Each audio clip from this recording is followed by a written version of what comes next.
My classic yellow cake with chocolate frosting starts with 1.5 sticks or 3/4 of a cup of softened butter. I did use salted, but you don't have to. You want to cream that together with 2 cups of sugar. And once you get this fairly combined, you want to go in with 1/4 cup of oil, vegetable oil. You could use canola oil. You could use coconut oil. Either way, it'll work. So 1.5 sticks of softened butter, 2 cups of sugar, and a 1/4 cup of oil. You want to cream that together until light and fluffy. Now, while we're creaming our butter and sugar, I want to sift together 2 cups of all-purpose flour with 1 teaspoon of baking powder, 1 teaspoon of baking soda, and a 1/2 teaspoon of salt. Now, if you want to use cake flour for this, you totally can. Just add like a couple extra tablespoons of the cake flour to this recipe, just so that the cake still has enough structure, because there is a liquid in this recipe. So we're just sifting together our dry ingredients. Again, that was 1 teaspoon of baking powder, 1 teaspoon of baking soda, and a 1/2 teaspoon of salt. Now we're going to add our eggs one at a time. I have 5 large room temperature eggs, and I'm just going to add them to this batter one at a time, making sure that they are well incorporated, and scraping my bowl after each addition. Now, after all of the eggs have been added, the next ingredients is going to be, I like to add 1 tablespoon of vanilla bean paste to this, or you could just use a tablespoon of vanilla extract. And then I'm also going to use a teaspoon of cake batter flavoring. That is optional. You don't have to use that, but that's just it's just a classic flavor that I like to use in my yellow cake. So I'm adding that. We're going to get that incorporated. Then the next step is we're going to start to alternate our dry with our wet. And so we're actually putting 1 cup of room temperature buttermilk in this. And there it is right there. So what I did was I added 1/2 of the flour mixture. And now I'm going to slowly drizzle in about 1/2 of the buttermilk. Get my bowl scraped down, and then I'll do it again and incorporate the rest. So I really just want to add these last 2 ingredients in 2 steps, and go ahead and get it thoroughly mixed. And right at the end, I like set my mixer on like a medium speed, and mix it for like 2 minutes, and then it's done. You don't want to over mix it, and you don't want to under mix it. So once you get all of the wet and the dry incorporated, give your bowl a scrape down, set it on a medium speed, let it go for like 2 minutes, scrape it good, make sure everything is well incorporated, and you're done. The cake is going to bake. I bake this batter in 3 8-inch pans, or you can do 2 9-inch pans, whatever works for you. I was out of baking spray, so I just buttered and floured my cake pans just the old school way.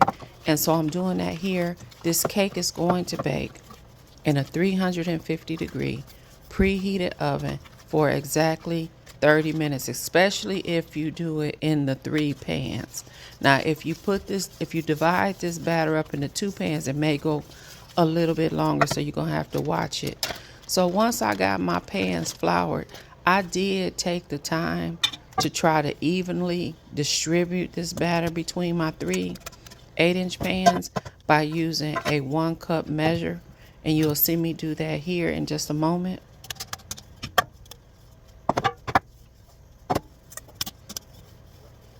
So now that all 3 of my pans have been properly buttered and floured, I'm going to start dividing up the batter.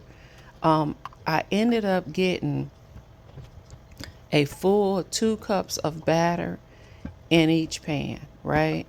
And so what was left in my bowl after dividing this batter up into all 3 of the pans was not enough for me to really make a full cup. So I just did my very best to divide what was left into the 3 pans, as you see me doing here. This cake baked up nice and flat. It did not have a dome top to it.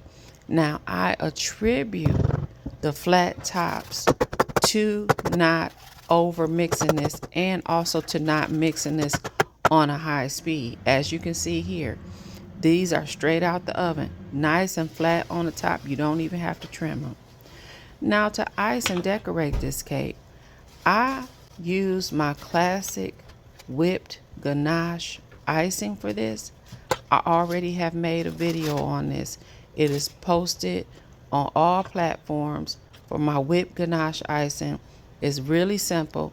You just make your ganache, which is just 3 ingredients: heavy cream, chocolate chips, and vanilla extract. And then you let that sit. And then once it has set up, which you can do that overnight, or you can set it in the refrigerator for like a couple hours, you're going to just add a few more ingredients to it, and you have a whipped ganache icing. But again, I will that recipe is already posted. You can find the video for that on my YouTube channel, The Chef and the Baker RVA. And now I'm not going to get too fancy with this cake. I do want to point out though, before I started icing this cake, the layers were completely cooled, and I actually had them in the freezer. So I did freeze the layers for just like a couple of hours before I ice this cake.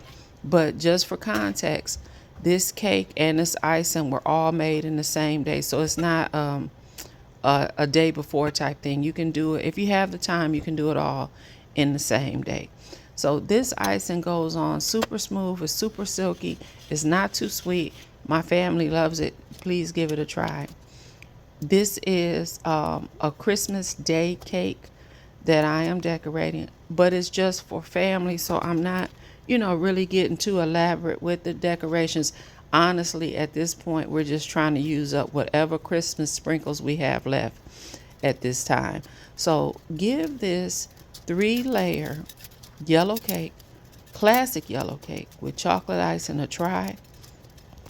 It is a family favorite in my house. Beautiful, delicious cake. Happy baking.